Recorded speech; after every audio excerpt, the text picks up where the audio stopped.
Muy bien, 11:24. Una buena noticia para muchos, para otros no tanta, es la situación en la que se encuentra el Perú respecto a la prueba PISA. ¿Qué cosa es? ¿Por qué importa tanto? Y es en realidad que hemos mejorado en los últimos años. Estamos hablando del ámbito de la educación y cómo nuestros hijos van desarrollando su comprensión lectora, van desarrollándose en matemáticas y en ciencias. Es importante saberlo. César Guadalupe, especialista en temas de educación, está con nosotros. Muy buenos días, señor Guadalupe. Buenos días, un gusto estar acá. Para que todos podamos entender de qué se trata esta prueba PISA y cómo sirven estos indicadores para ver esta mejora, si es que la hay realmente. A ver, la prueba PISA es una prueba que creó la Organización para la Cooperación y el Desarrollo Económico, la OCDE, hace cerca de 20 años, para ver el nivel de desempeño de las personas de 15 años matriculadas, digamos, en lo que en el Perú llamamos educación secundaria, grado 7 para adelante, en las áreas de lectura, matemáticas y ciencias, y hace poco han agregado algo sobre información financiera. ¿Cuánto nos sirve? Nos sirve poco, nos sirve para ver cuán bien o cuán mal estamos con relación a la OCDE, nos servía para mirar tendencias de progreso en el largo plazo. Eso ha sido afectado por algunos cambios metodológicos que se han introducido en las últimas dos rondas, y nos da algunos indicios también sobre, por ejemplo, un problema muy importante en Perú, que es la segregación escolar.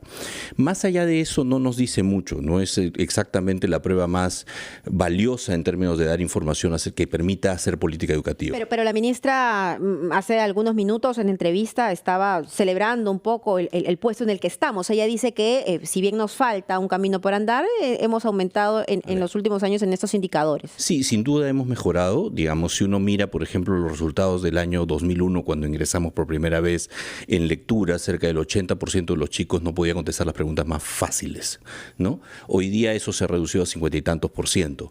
Si miramos el promedio nacional también se está acercando al promedio de la OCDE, estamos a la mitad de la distancia. Hay un progreso.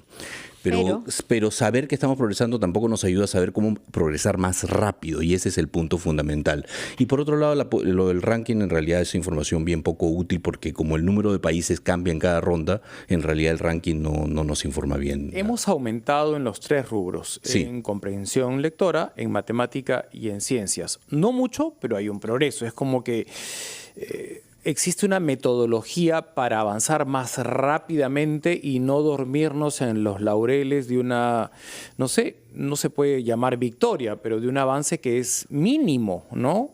Es un avance que podríamos llamar tímido. Sin embargo, de los países que participan en PISA, muy poquitos países pueden mostrar eso, porque además el avance peruano es un avance que es constante. No, digamos, no ha variado desde el 2001 adelante. Eso es bienvenido y hay que celebrar las cosas buenas.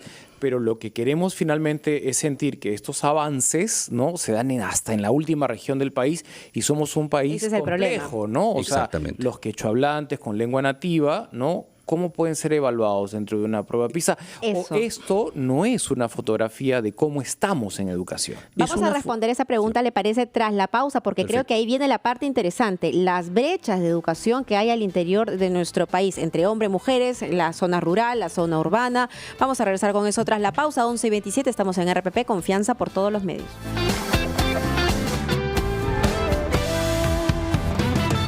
Que ya habíamos planteado.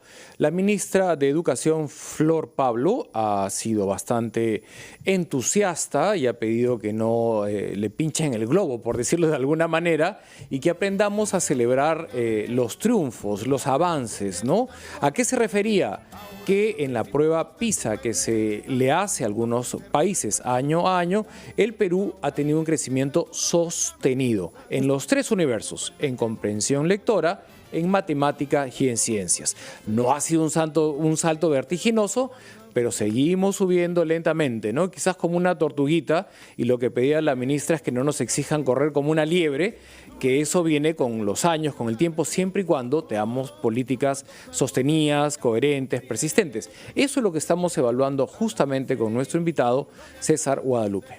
¿Qué es lo que no lee la prueba PISA? Bueno, para empezar hay un tema curricular. El currículum es un currículum muy amplio que lo que busca es formar integralmente a las personas.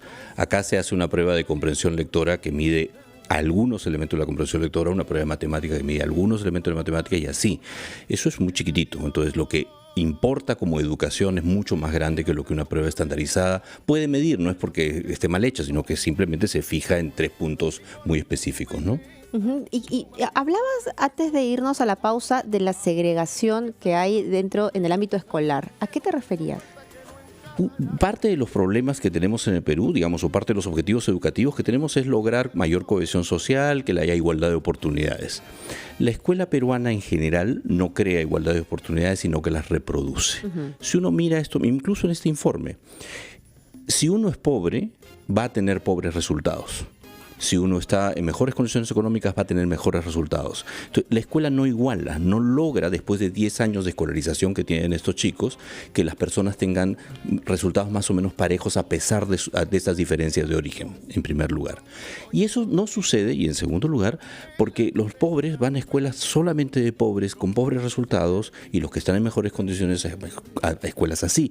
Y esa segmentación, pobres por un lado, no pobres o ricos por otro lado, atraviesa todo el sistema educativo, sea educación pública o sea educación privada. Educación privada de élite, muy costosa, y educación privada, digamos, mucho más barata, que también es para gente de mucho menores ingresos, y lo mismo sucede dentro del sistema, digamos, público.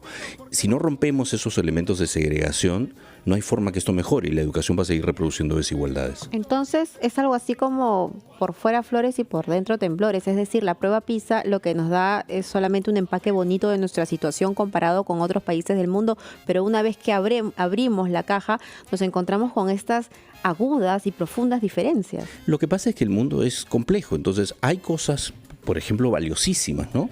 Cuando hicimos la prueba PISA en el año 2000 por primera vez, la prueba representaba al 66% de la población de chicos de 15 años. Hoy día representa el 83%, lo cual quiere decir que hay más chicos de 15 en la escuela.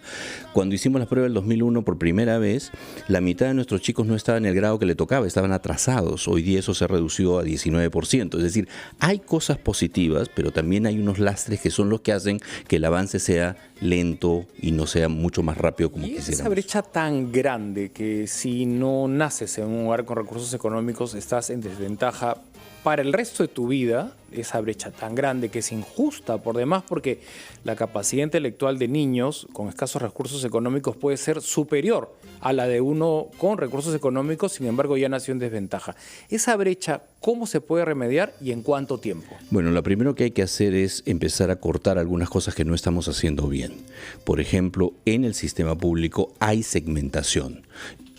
Uno puede entender hasta cierto punto que el privado cobre y por eso segmenta, el que no paga no entra, pero que en el mismo estado tenga escuelas que son segmentadas, eso, digamos... ¿A qué te refieres? A que son escuelas para mejores sectores, escuelas que tienen mayor... Nosotros tenemos, digamos, el gasto promedio por estudiante en la educación pública en el Perú es alrededor de 4.500 soles. Tenemos escuelas en las que se gasta alrededor de 35.000 soles por estudiante por año, es decir, 8 veces más. Eso, digamos, no debería funcionar de esa manera.